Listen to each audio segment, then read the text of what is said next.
Bismillahirrahmanirrahim. Alhamdulillah wassalatu wassalamu ala Rasulillah. Allahumma salli ala nabiyina Muhammad sallallahu alaihi wasallam. Qala Allah Ta'ala, A'udzu billahi minasyaitonir rajim wa min ayatihi manamikum bil-laili wan nahar. Ayat ini jelas. Allah Subhanahu wa taala menerangkan tentang perkara naum atau tidur. Artinya apa? Ada kaitannya dengan mimpi. Nah, pertanyaannya adalah, apakah manusia bisa mengatur mimpinya? Ya tentu tidak bisa. Karena pada saat tidur, maka kemampuan manusia itu untuk berpikir dan sebagainya itu kan berhenti ya. Tentu ada faktor-faktor pengaruh eksternal di luar dari tubuh manusia. Makanya hadis Nabi SAW bersabda dari Abu Hurairah radhiyallahu an, ru'ya salas, mimpi itu ada 3. Hadisun nafs, bisikan hati atau bunga tidur, wa takhwifus syaitan, rasa takut atau rasa was-was dari setan, wa busyra minallah, dan kabar gembira dari Allah Subhanahu wa taala. Kemudian Uzma ya mengatakan mimpi itu tidak bisa dijadikan patokan atau pertimbangan. Ya, saya kira saya kurang sependapat. Kenapa? Karena mimpi ini itu banyak diterangkan di dalam Al-Qur'an, ya. Bahkan dalam satu hadis Nabi sallallahu alaihi wasallam bersabda, An Anas bin Malik anna Rasulullah sallallahu alaihi wasallam qala, ar-ru'yal hasanah minar rajul salih juz'un min sittati wa arba'ina juz' minan nubuwah, rawahu Al-Bukhari. Dari Anas bin Malik bahwasanya Rasulullah SAW bersabda, mimpi baik daripada orang-orang soleh itu satu bagian daripada 46 bagian dari kenabian. Riwayat Imam Bukhari. Nah, di sini jelas Nabi mengatakan mimpi orang soleh ya, bukan mimpi Nabi. Mimpinya orang soleh itu satu dari 46 bagian dari kenabian. Artinya apa? Bisa menjadi patokan, bisa menjadi pertimbangan. Bukan hanya orang soleh.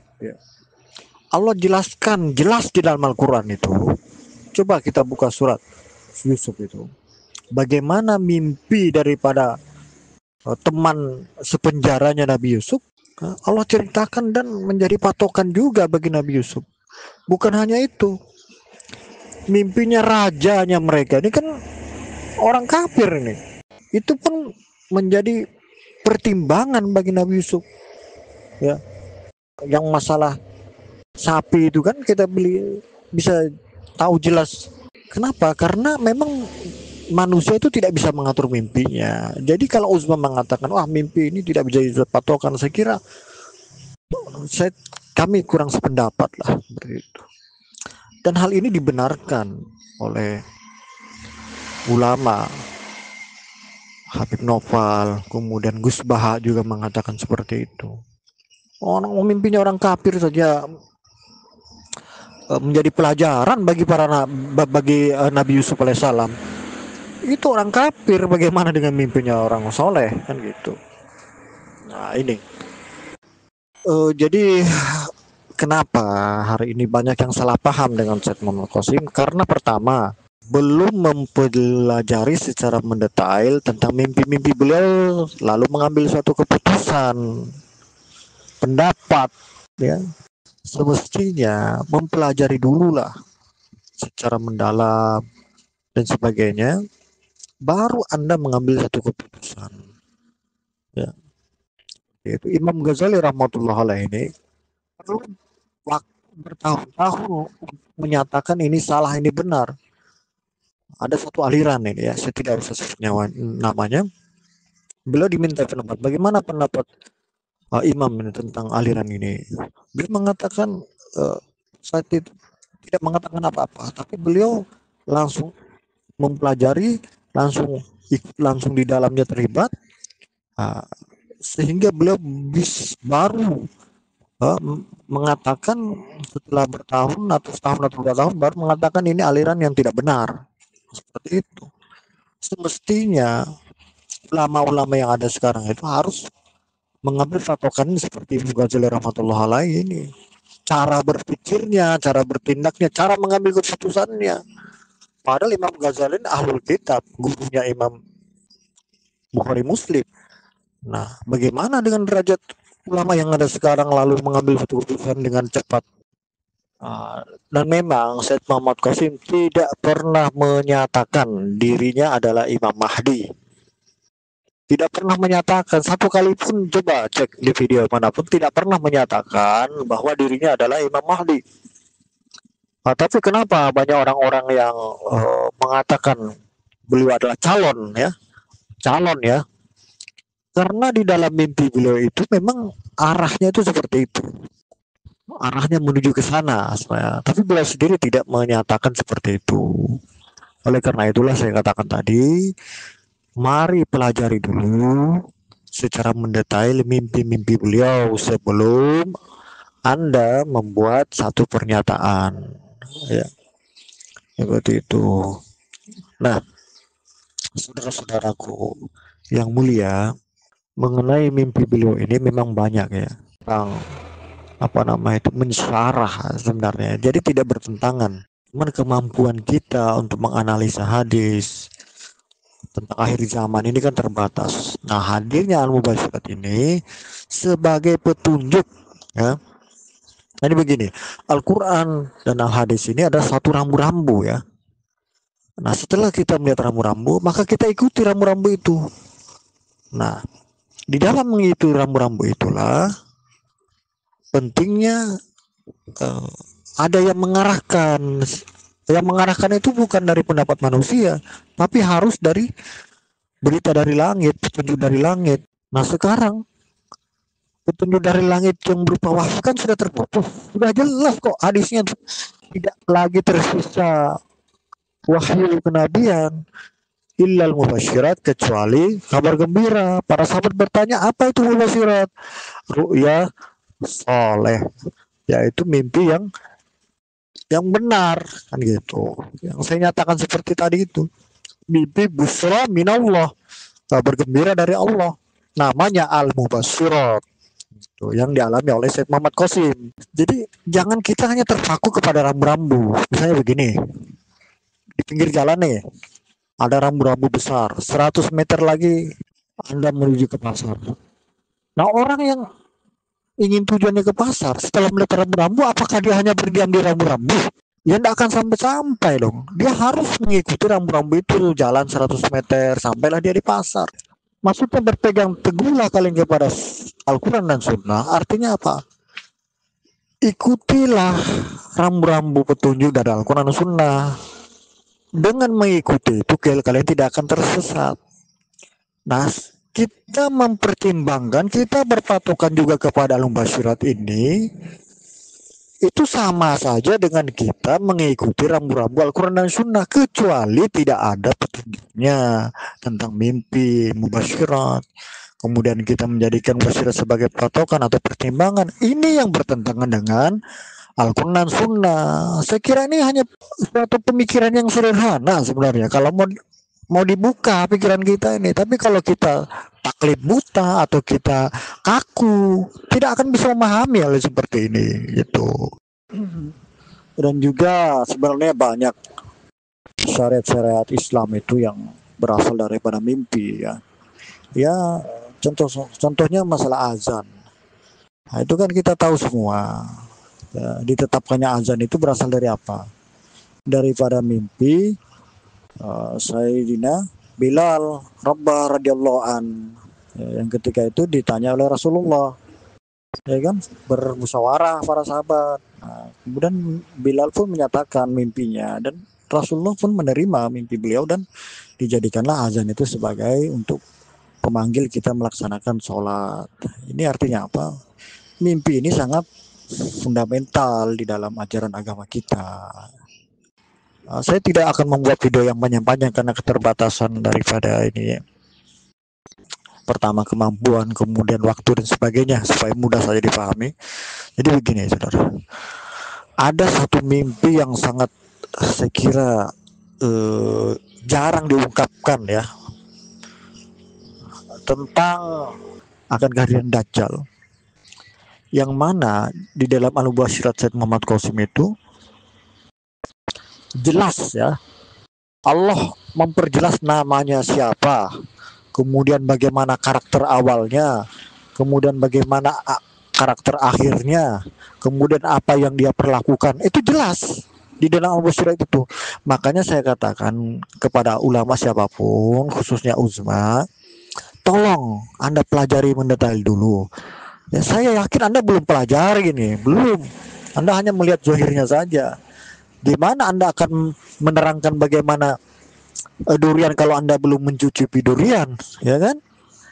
Wah, kalau dari sepintas dari luar kan, wah durian itu mengerikan, berduri, menyakitkan. Oh, sepertinya tidak enak, sepertinya. Tetapi setelah Anda memakan, merasakan, Anda baru bisa akan menerangkan hakikat durian itu seperti apa. Kan seperti itu juga Al-Mubasyirat ini. Jadi kita sepakat dulu ya, Al-Mubasyirat kita sepakat bisa menjadi patokan ya. Kenapa? Karena ada hadisnya, ada dalilnya, dan diterangkan jelas dalam Al-Quran. Bahkan di Al-Quran itu bukan hanya mimpinya orang beriman loh, mimpinya raja kafir saja menjadi pertimbangan bagi Nabi Yusuf alaihissalam. Itu. Dan memang sejarahnya kan terjadi itu. Akan datang paceklik berapa tahun, kemudian buatlah gudang makanan seperti ini. Dan memang terbukti. Itu dari mana asalnya? Dari mimpi orang kafir. Itu. Iya. Nah, saudara-saudaraku yang mulia, ini penting deh. Saya coba mengajak berpikir secara logis ya. Kenapa diterangkan dalam hadis itu 70.000 ulama yang akan menjadi pengikut Dajjal? Kenapa? Bukan dikatakan orang umum atau orang awam yang akan menjadi pengikut Dajjal, tapi 70.000 ulama. Ada apa ini? Ini rahasia nih. Ya. Yang pertama, keberadaan fungsi agama di zaman akhir zaman ini itu sudah bergeser. Saya belak-belakan aja ngomongnya nih. Kenapa bergeser? Ya, saya sependapat dengan Mayor Saleh ketika kami berjumpa di kediaman beliau. Sudah bergeser, agama sekarang dijadikan sebagai lahan untuk mencari materi atau dunia. Ya, dan memang terbukti. Jadi ulama di dunia ini ada dua, ada ulama dunia, ada ulama akhirat. Ya, Gus Tuba dengan jelas ya, di dalam majelis beliau mengatakan, jika ada ustadz atau ulama kemudian dia mematok tarif, dia diundang deh misalnya, patok tarif, saya tidak akan datang ke Tenggarong kalau tidak dibayar 100 juta. Ini bukan ulama akhirat, ini menyalahi etika ulama akhirat, ini ulama dunia. Karena apa? Karena menjadikan agama, syiar agama sebagai lahan mencari materi. Nah, ini bahaya nih. Ini sudah ciri-cirinya, ya. Tetapi ulama akhirat itu tidak menjadikan hal itu menjadi permasalahan pertimbangan dia dalam bersyiar, bahkan sangat berhati-hati sekali. Coba sekarang lihat perbedaan ulama sekarang dan ulama terdahulu, jauh, sangat jauh sekali. Walaupun tidak semuanya ya, gitu. Ya, itu Imam Hanafi rahmatullah alaih, sambil beliau ta'lim, sambil beliau dakwah, beliau juga jualan kain, jualan di pasar, tidak memanfaatkan pengajaran beliau, ilmu beliau untuk mencari dunia. Banyak ulama-ulama terdahulu itu seperti itu ya. Kalau Mayor Saleh mengatakan, jika tugas Anda berdakwah, berdakwahlah. Kalau perlu Anda para ulama harus memberikan nafkah kepada umat, bukan sebaliknya. Umat yang memberikan nafkah kepada Anda. Kalau perlu Anda itu mencangkul, kalau perlu Anda menjualan. Jangan gengsi, sorban besar, baju jubah panjang, tapi gengsi untuk berjalan di pasar. ini salah ini. Itu beliau katakan seperti itu ya, jelas. Nah, itu. Kita kembali kepada mimpi mau kasih tentang Dajjal. Dajjal akan muncul awalnya berkamuflase menjadi seorang ulama besar, mempunyai sifat sosial yang tinggi, mempunyai nama sebagai nama orang muslim. Untuk apa? Untuk menipu dan mempunyai karomah yang luar biasa ya. Apapun yang dia inginkan bisa terwujud. Nah, ini bukan karomah sebenarnya, istidrat, cobaan ya. Dia minta hujan turun hujan, dia minta tumbuhan keluar dari bumi, gersang tanah itu berubah ya menjadi subur, makmur. Semua yang diinginkan manusia dia berikan gitu. Tapi ini istidrat, cobaan. Disinilah ya, banyaknya orang-orang yang tertipu dengan penampilan, dengan zohirnya, ya, kemudian misinya, banyak yang tertipu, terutama para ulama-ulama. Tertipu kenapa? Karena pandangannya kepada pandangan zohirnya, ya kan? Sekarang saja tidak dibayar aja tidak mau berdakwah, jujur saja kita coba berdakwah sana di Gunung Papua sana atau di pedalaman Kalimantan yang memang tidak dibayar ataupun tidak harus berkorban harta dan diri, tidak ada yang mau. Kenapa? Karena tidak menghasilkan finansial itu, kecuali dai-dai Allah yang betul-betul tulus ikhlas akan berdakwah ke sana. Dan ada juga beberapa dai yang ke sana itu. Saya katakan tidak semua ya itu, tapi mayoritas. Nah, seperti itu. Jadi inilah tipuan Dajjal ya.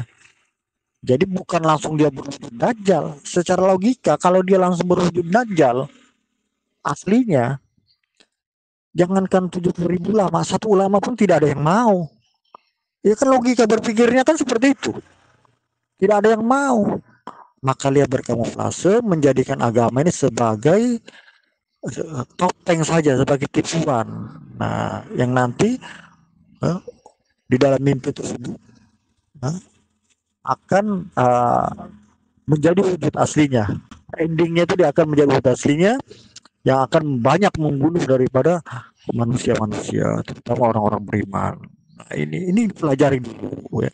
Saya menerangkan secara ringkas saja ini supaya ya sama-sama kita pelajari kan gitu. Gitu. Nah, disinilah pentingnya, disinilah fungsinya al-mubasyirat ini sebagai bahan patokan, sebagai bahan kan kita. Sekali lagi tidak bertentangan dengan Quran hadis, bahkan mengikuti rambu-rambu. Tadi kalau kita hanya berdiri di depan rambu-rambu kapan sampainya? Kan seperti itu. Hadis mengatakan bahwasanya ada busra minallah, kabar gembira dari Allah. Ya ikuti, ya pelajari dong. Dan gitu. Ya insya Allah lain kali kita lanjutkan tentang pembahasan mimpi Said Muhammad Qasim bin Abdul Karim. Kalau ada benarnya datang dari Allah, salah hilap dari kebodohan saya, karena kita semua masih belajar. Subhanallah bihamdika asyhadu an la ilaha illa anta astaghfirullah wa atubu ilaik. Assalamualaikum warahmatullahi wabarakatuh.